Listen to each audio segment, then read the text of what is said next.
Hello everyone, today we will talk about the history of Jihad, from Muhammad to ISIS. We will use the book of Robert Spencer as a guide. How do we arrive to Hamas, to ISIS, and all of those terrorist Islamic organizations? We will look and examine the doctrine of Jihad, which is the idea of a holy war. Now, of course, this video does not pretend to be a biography of Muhammad or about the politics of Islam. Not much of that, but of Jihad, which is the holy war. So we will focus on that. Now, in Sahih al-Bukhari 2977, we read the following. I have been sent with the shortest expressions, bearing the wildest meanings, and I have been made victorious with terror. How did Jihad begin? Well, it began in 750 in Mecca. The angel Gabriel revealed himself to Muhammad in a cave, convincing him that he was a prophet for the Jews and Gentiles, that all should submit to the one and only true God, Allah. At first, his preaching was peaceful. However, once Muhammad was rejected, mocked, and ridiculed by the Jewish tribes, his message changed, and one scorching day he told the courageous Jews with a furious gaze and said, "Will you listen to me, O courage? By him who holds my life in his hand, I bring you a slaughter." And so Muhammad increased his military power by robbing caravans during the sacred months, a time period where wars and battles were forbidden. And they asked you, O Prophet, about fighting in the sacred months. Say, fighting during these months is a great sin, but hindering others from the path of Allah, rejecting Him and expelling the worshippers from the sacred most is a greater sin in the sight of Allah, for persecution is worse than killing. And so, when you meet those who disbelieve, strike next until when you have inflicted a slaughter upon them, then secure their bones and either favor afterwards or ransom until the war lays down its burdens. And that is how Muhammad grew with his army, by killing and robbing caravans and stealing other people and taking slaves. And one important battle that Muhammad had was the Battle of Badr. All the men Muhammad cursed were captured or killed during the Battle of Badr. One courageous leader, named in the scriptures Utrava, pleaded for his life. "But who will look after my children, O Muhammad?" And Muhammad at this point may have recalled that it had been Utrava who had thrown camel dung, blood, and intestines on him while he prostrated himself in prayer, as the courageous chiefs watched and laughed. And so Muhammad answered him, "Hell," and ordered Utrava to be killed. The bodies of all those named in the curse were thrown into a pit, and an eyewitness recalled, "Later on I saw all of them killed during the Battle of Badr, and their bodies were thrown into a well, except the body of Umayyah or Ubay, because he was a fat man, and when he was pulled, the part of his body got separated before he was thrown into the well." Then Mohammed taunted him, saying, "People of the pit," and posted a question, "Have you found what God promised you is true?" "I have found what my Lord promised me is true." And when asked why he was speaking to dead bodies, he said, "You cannot hear what I say better than they, but they cannot answer me." And now Muhammad turned his attentions to the Jewish tribes of Medina, the Banu Qunayya, the Banu Nadir, and the Banu Qurasa, with whom he had made a covenant when he first arrived in the city. However, Allah allowed him to reject this covenant by the fear of betrayal. In Surah 8, 9, in 858, we can read, "If you fear betrayal from a people, throw their authority back to them on equal terms. Indeed, Allah does not like betrayers. And so Muhammad said, I fear the Banu Tunayya, and resolved to strike first. And he also killed his critics, like Tabin ibn al-Ashra, an elder poet who mocked Muslims and Muhammad. Even soon, a Jewish merchant who did not convert to Islam, or the mother of a blind slave, a Jewish woman who criticized Muhammad repeatedly. He also killed Rareva, who, along with other two singing girls, satirized Muhammad and mocked him in their songs. Muhammad massacred the Bani Qurayza. Their peoples are ready to accept your judgment, he told Said, one of his followers. And his followers said, I give the judgment that their warriors should be killed and their children and women should be taken as prisoners. The Prophet then remarked, O Saad, you have judged amongst them with a judgment similar to Allah. And Atiyah al-Tawrasi narrated that I was among the captives of Banu Qurayza. They, the companions, examined us, and those who had begun to grow hair in the poofs, in the pelvical area, were killed, and those who had not were not killed. And I was among those who had not grown hair, meaning a little child. Even Ishaq puts the numbers of those massacred at 600 or 7, some as 8 or 900. Even Sa'd said they were between 600 and 700. Not only that, but Muhammad also took sex slaves. In the Surah 424, Surah 43, and Surah 3350, we can read, also forbidden are married women, except female captives in your possessions. And during the battle with Bani al-Mustalik, the Muslims captured some females and intended to have sexual relationship with them without impregnating them. So they asked the Prophet about coitus interruptus. Muhammad himself also had sex slaves. The most famous one is Safiya. Muhammad then immediately freed her and married her for himself. Since she agreed to convert to Islam, she was able to be elevated beyond the position of a slave. That night, Safiya was dressed as a bride, and a wedding feast was hastily arranged. On the way out of Khaybar that night, Muhammad halted his caravan as soon as they were outside the oasis, pitched a tent, and consummated the marriage. Safiya went from being the wife of a Jewish chieftain to being the wife of the man who murdered her father and husband in a single day. Also Rayana bin Said, who was a Jewish woman from the Banu Nadir tribe, or Maria bin Shamun al-Tidriya, who was one of several slaves whom the governor of Egypt sent as a present to Muhammad, and he kept her as a concubine. We also have to talk about the Khaybar raid in 628.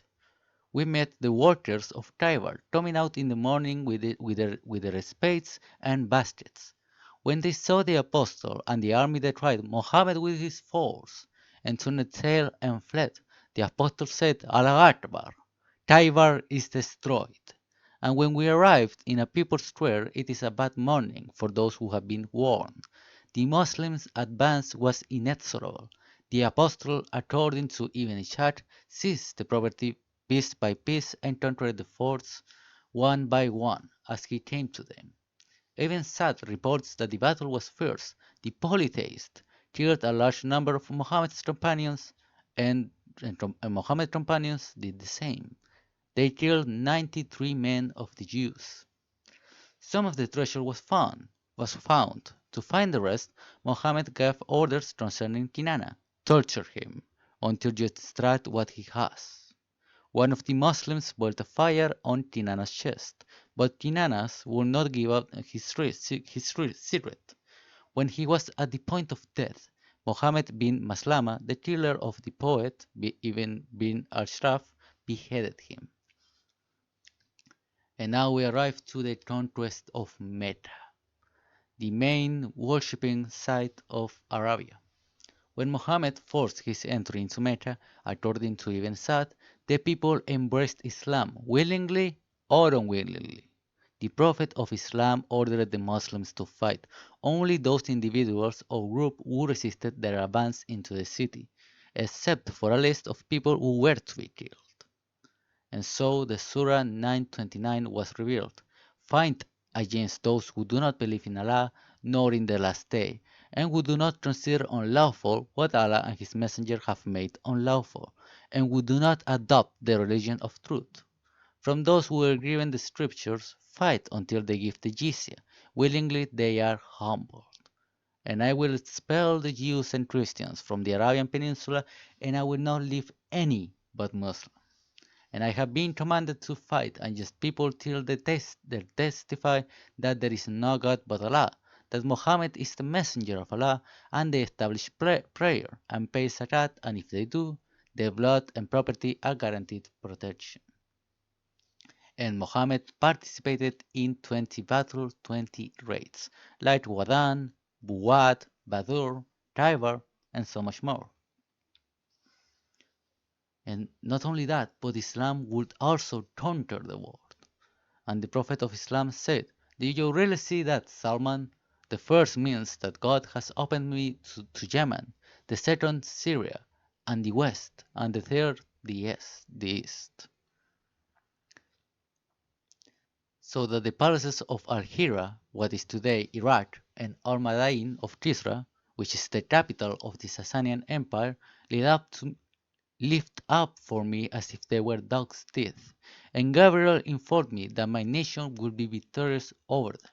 And the second blow illuminated the same way the palaces of the pale men in the lands of Byzantium, and the third the palaces of Sana, that is Yemen. And so Muhammad made a threat to Heraclius, the Eastern Roman Emperor in Constantinople. He wrote to him, "Now then, I invite you to Islam, that is, to surrender to Allah. Embrace Islam and you will be safe. Embrace Islam and Allah will bestow on you a double reward. But if you reject this invitation of Islam, you shall be responsible for misguiding the peasants, that is, your nation. And when Khosrow perishes, there will be no more Khosrow after him. And when Caesar perishes, there will be no more Caesar after him. By him in whose hands Muhammad's life is, you will spend the treasures of both of them in Allah's cause." But Muhammad died in 632 because a Jewish woman brought a poisoned sheep to the Apostle of Allah and he ate it.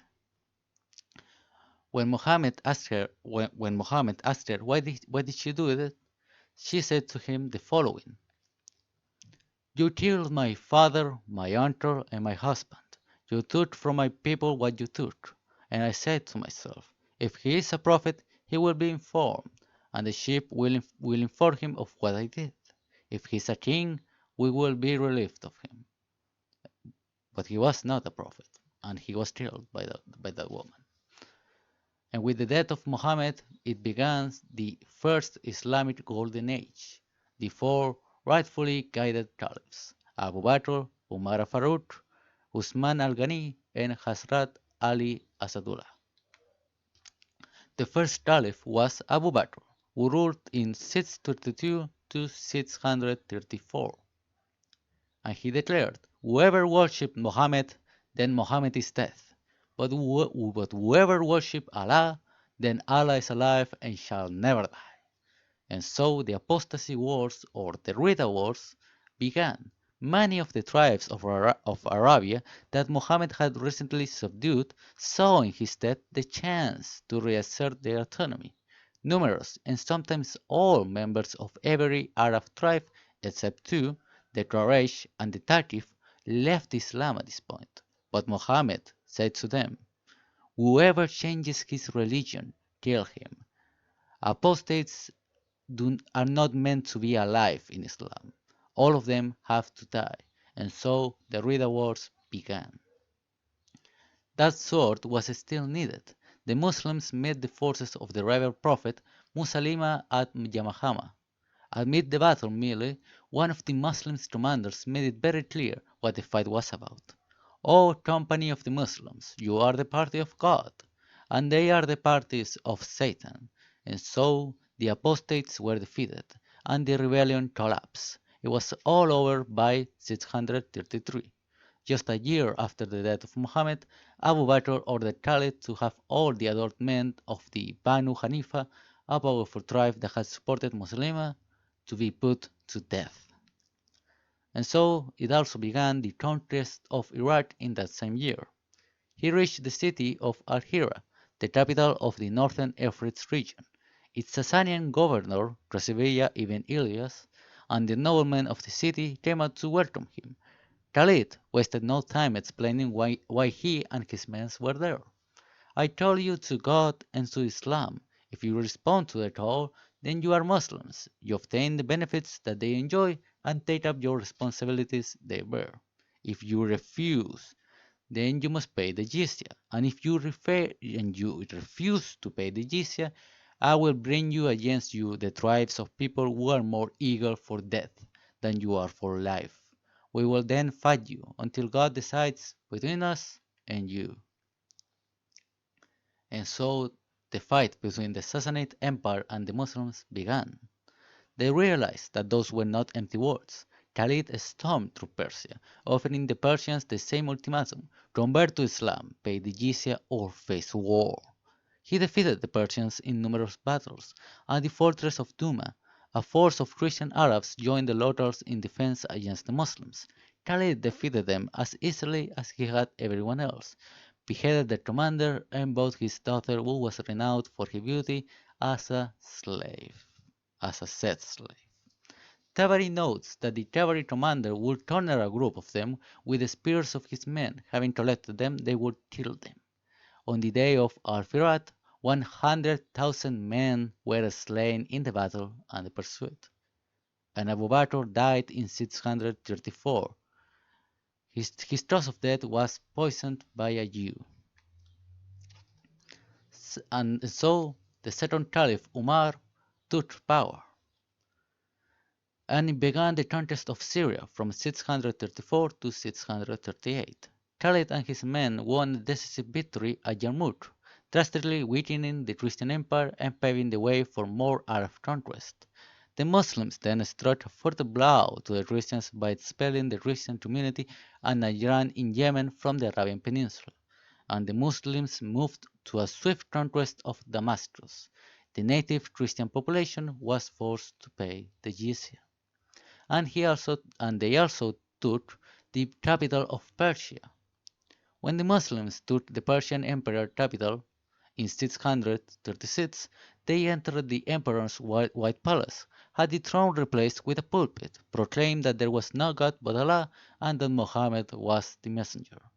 With Persia largely subdued, Umar declared proudly, "The emperor of the Magyans has become extinct. This day and from now they will not possess a span of land to injure the Muslims in any way." And they took Jerusalem in 637. In a sermon made by Sophrus the player, he said the following: "So much destruction and plunder, and the incessant outpourings of human blood. He said that the churches had been pulled down, the cross mocked, that the vengeful and God-hating Saracens plundered cities, devastated fields, burned down villages, set on fire the holy churches, overturned their sacred monastery, opposed the Byzantine armies, arranged against them, and in fighting raised up the trophies of war and add victory to victory." And they also tried to take Egypt in 639. A 7th century Coptic Christian bishop recounted what happened. Omar oppressed Egypt. He sent his inhabitants to fight the inhabitants of the Pentapolis, and after gaining a victory, he did not allow them to stay there. He took considerable booty from this country and a large number of prisoners. The Muslims returned to their country with booty and captives. Their patriarch Cyrus felt deep grief at the calamities in Egypt, because Amrar, who was of barbarian origin, showed no mercy in his treatment of the Egyptians and did not fulfill the covenant which had been agreed with him. Then the Muslims arrived in Negro. There was not a single soldier to resist them.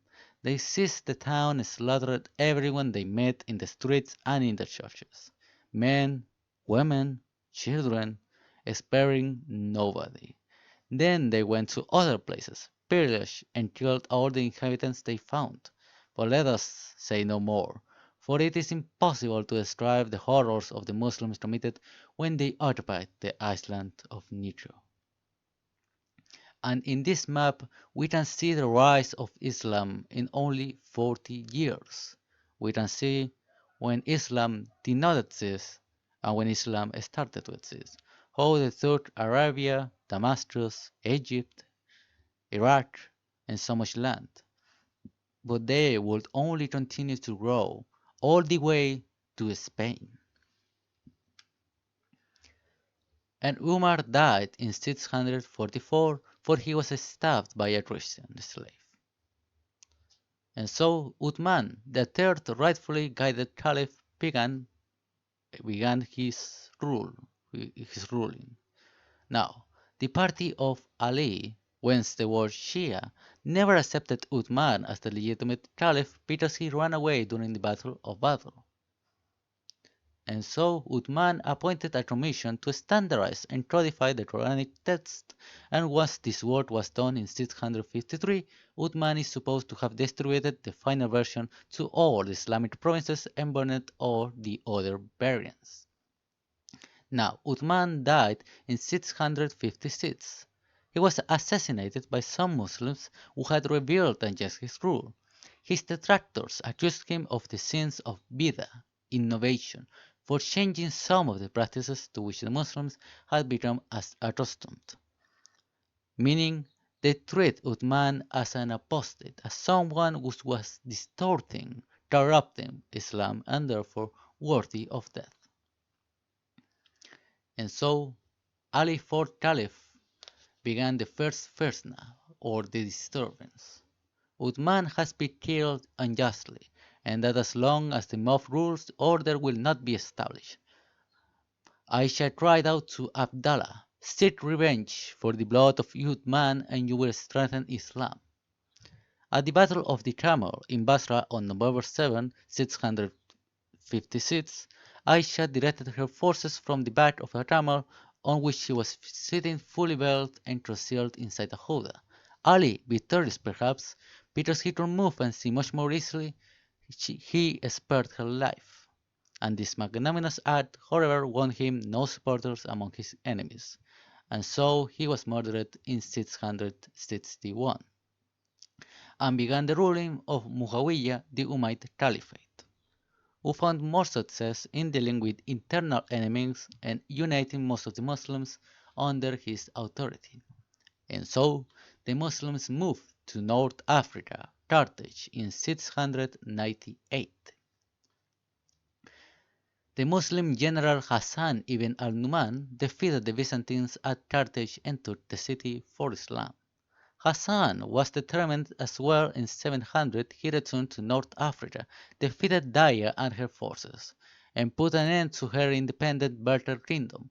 The stage was set to the Muslims to spread Islam beyond North Africa, as Urwa had exclaimed was his hope to do as his horse tramped amidst the waves. As all of this was going on, the infighting among the Muslims continued as well. After Yazid's death in 683, rival regiments to the Caliphate waged jihad against one another, and the Christian Church was persecuted. But amid it all, the jihad advanced, and the jihadists were determined to keep what they seized. They worked assiduously to Islamize the lands they now ruled. In the late 680, the Muslim ruler of Egypt issued a series of orders for the Christians in their domains. Churches could no longer bear crosses, and all the crosses that could be publicly seen must be destroyed. All churches had to post signs on their doors reading, "Mohammed is the great apostle of God," and Jesus also is the apostle of God, but truly, God is not begotten and does not beget. That is, Jesus was not only the begotten Son of God. The Muslims were forcing the Christians to deny their faith on the very doors of the houses of worship.